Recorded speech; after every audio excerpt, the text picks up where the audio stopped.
छपरा के मुबारकपुर में जिस तरह से पुलिस के सामने लोगों को मार दिया गया, पुलिस देखती रह गई। जिस व्यक्ति की हत्या हुई उसके पिता का कहना था कि पुलिस यदि चाहती तो मेरा बच्चा बच जाता। नेता प्रतिपक्ष विजय सिन्हा आज मृतक के परिजनों से मिलने गए।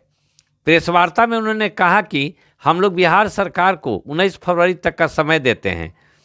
यदि मुख्य आरोपी की गिरफ्तारी नहीं होगी तो बिहार की जनता अपना रूप दिखाएगी। घटना की सच को छुपाया गया है।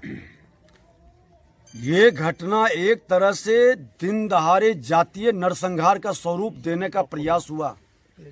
पुलिस गई है और लोग बता रहे हैं, इनके परिवार के भी लोग बताए हैं कि पुलिस के सामने 2 बच्चे को उतनी बेरहमी से पीटा गया और इस 3 बच्चे को अंदर में बंद था। पुलिस उसी समय एक्शन क्यों नहीं ली? पूरे जिले के पुलिस आकर के उससे भी बड़ा ये ताकत था। इसका उच्च स्तरीय जांच होनी चाहिए। स्पीडी ट्रायल चला के उसके संपत्ति को जब्त करके इस परिवार को मुआवजा मिले और इस तरह के जातीय नरसंहार करने वाले के बचाव में उसने अपने घर पर आग लगाता है और उल्टे पीड़ित परिवार पर केस कर करके ये थाना प्रभारी समझौता का रास्ता निकालता है। पूरे बिहार के थाने के अंदर यही होता है, जब पीड़ित परिवार केस करता है तो दूसरे पक्ष से भी केस करा करके उसको समझौता और रफा दफा करने का खेल खेला जा रहा है। बिहार के अंदर ये गुंडा राज स्थापित करने का जो वातावरण बनाया गया है, 19 तारीख तक हम समय देते हैं कि मुख्य अभियुक्त को नहीं पकड़ा गया, इसका उच्च स्तरीय जांच नहीं करवाई गई तो फिर हम लोग आएंगे और शासन प्रशासन को जितनी ताकत है गिरफ्तारी कर ले। पूरे बिहार के जनता उस जंगल राज से भी लड़ा था। हर समाज के लोग जो हत्या, अपहरण, लूट, बलात्कार से प्रभावित हुआ था और वही दहशत पैदा करना चाहता है, वही राज स्थापित करना चाहता है। तो सब लोग सर में कफन बांधकर हम लोग बिहार की जनता रोड पर निकलेंगी और जितनी ताकत है ये ताकत आजमा लेगा।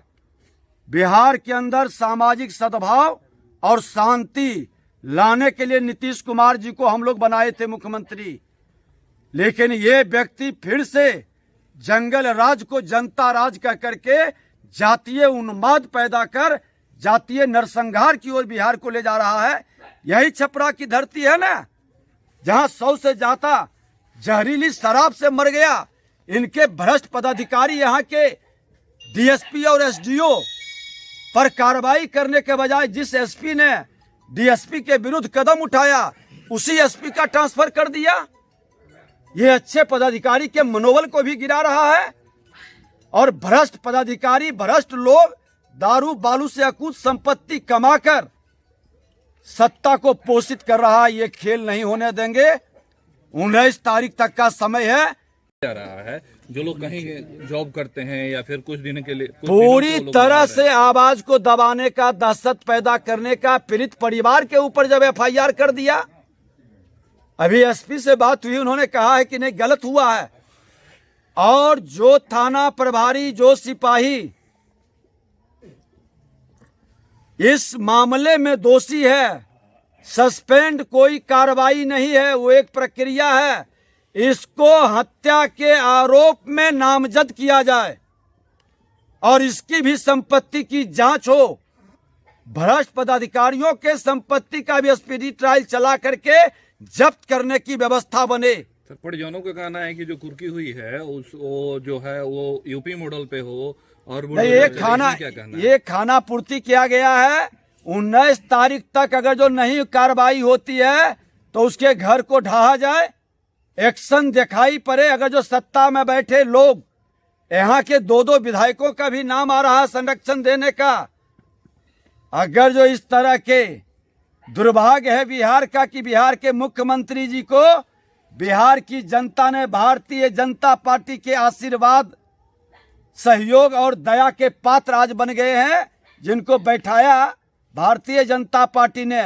और आज वही नरसंहार कराने वाले के गोद में बैठकर जिसके जनादेश पर वो मुख्यमंत्री बने हैं उसी का अपमान कर रहे हैं। सदन में भी इस मामला को हम लोग सड़क से सदन तक ले जाएंगे और लड़ेंगे।